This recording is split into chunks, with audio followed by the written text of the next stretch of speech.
नमस्कार। बाजार में आजकल बस एक ही सवाल चारों तरफ गूंज रहा है और वो सवाल है ग्वार को लेकर। क्या ग्वार का भाव सच में 10,000 के उस जादुई आंकड़े को पार करेगा या ये सब बस हवाई बातें हैं? यही वो एक सवाल है जो हर किसान, हर व्यापारी के मन में घूम रहा है। तो चलिए आज इसी सवाल की तह तक चलते हैं और ये जानने की कोशिश करते हैं कि सच्चाई आखिर है क्या। देखिए, इस बड़े सवाल का जवाब किसी अफवाह में या अटकलों में नहीं मिलेगा। वो छिपा है सीधा सीधा आंकड़ों में, हकीकत में। तो फिर देर किस बात की? चलिए शुरू करते हैं ये विश्लेषण।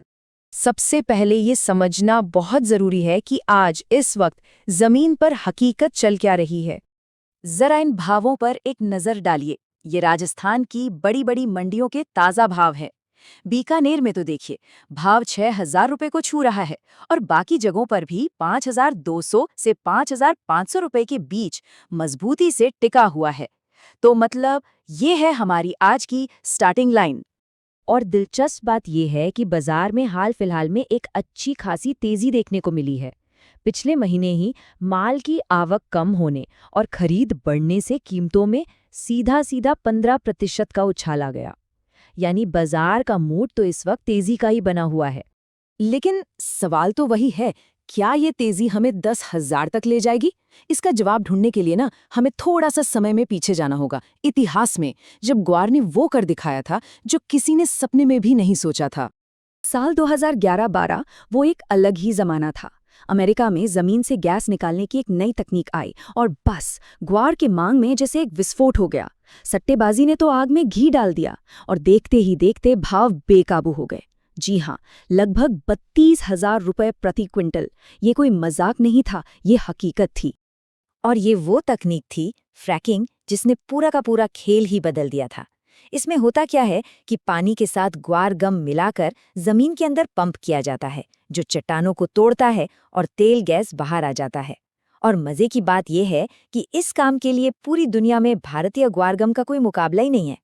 तो चलिए इतिहास से निकलकर वापस आज के दौर में आते हैं और देखते हैं कि आज मांग और पूर्ति यानी डिमांड और सप्लाई की क्या हालत है, क्योंकि ग्वार की कीमत का असली खेल यहीं छिपा है। तो पहले बात करते हैं मांग की, यानी डिमांड की। और अच्छी खबर यह है कि डिमांड की तरफ से जो संकेत मिल रहे हैं वो काफी मजबूत हैं, काफी दमदार हैं। इस चार्ट को देखिए, ये साफ साफ बता रहा है कि आज भी लगभग 70% ग्वार गम सीधा तेल और गैस इंडस्ट्री में ही इस्तेमाल होता है। मतलब साफ है, ग्वार का भविष्य सीधे सीधे एनर्जी मार्केट से जुड़ा हुआ है। और यहाँ डिमांड की तरफ से सारे सिग्नल हरे हैं। कच्चे तेल का भाव $85 प्रति बैरल से ऊपर चल रहा है, जिससे अमेरिका में ड्रिलिंग बढ़ रही है। और हमारा 80 से 90% ग्वार अमेरिका, चीन और रूस जैसे बड़े बड़े देश ही खरीद रहे हैं। डिमांड की कहानी तो बहुत अच्छी लग रही है ना? लेकिन सिक्के का दूसरा पहलू भी तो है, सप्लाई। सवाल ये है कि क्या हमारे पास इतनी मांग पूरी करने के लिए माल है भी या नहीं? देखिए, सरकारी अनुमान ये बता रहे हैं कि इस साल ग्वार का उत्पादन पिछले साल के मुकाबले करीब 5% कम रह सकता है। अब जब भी पैदावार कम होती है तो ये बात कीमतों को सहारा देती है। लेकिन यहीं पर कहानी में आता है असली ट्विस्ट। अगर एक आंकड़ा है जो इस पूरी कहानी को समझने के लिए सबसे जरूरी है, तो वो यही है, पैदावार भले ही कम हो, लेकिन बाजार में पिछले साल का बचा हुआ लगभग 1 करोड़ बोरी का भारी भरकम स्टॉक पड़ा है। और यही वो एक वजन है जो कीमतों को आसमान में उड़ने से रोक रहा है। तो अब पूरी तस्वीर साफ है, डिमांड मजबूत है, नई पैदावार कम है, लेकिन पुराना स्टॉक बहुत ज्यादा है। ऐसे में सबसे बड़े सवाल पर वापस आते हैं, आखिर करें तो क्या करें, बेचें या रोकें?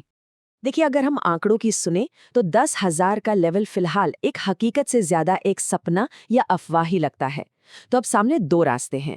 पहला, जो आंकड़ों पर चलता है, वो ये कि अभी बेचकर 5,500 से ऊपर के अच्छे भाव पर मुनाफा जेब में डाले और हर तरह के जोखिम से बचे। और दूसरा रास्ता है माल रोककर 2012 जैसे किसी चमत्कार का इंतजार करना।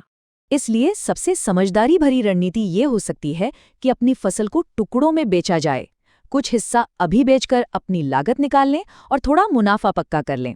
अगर बाजार और ऊपर जाता है, मान लीजिए 6,000 रुपए तक, तो कुछ और बेच दें और बहुत थोड़ा सा माल ही आगे की किसी बड़ी तेजी के लिए रोकें, वो भी तब जब बाजार से कोई बहुत मजबूत खबर आए।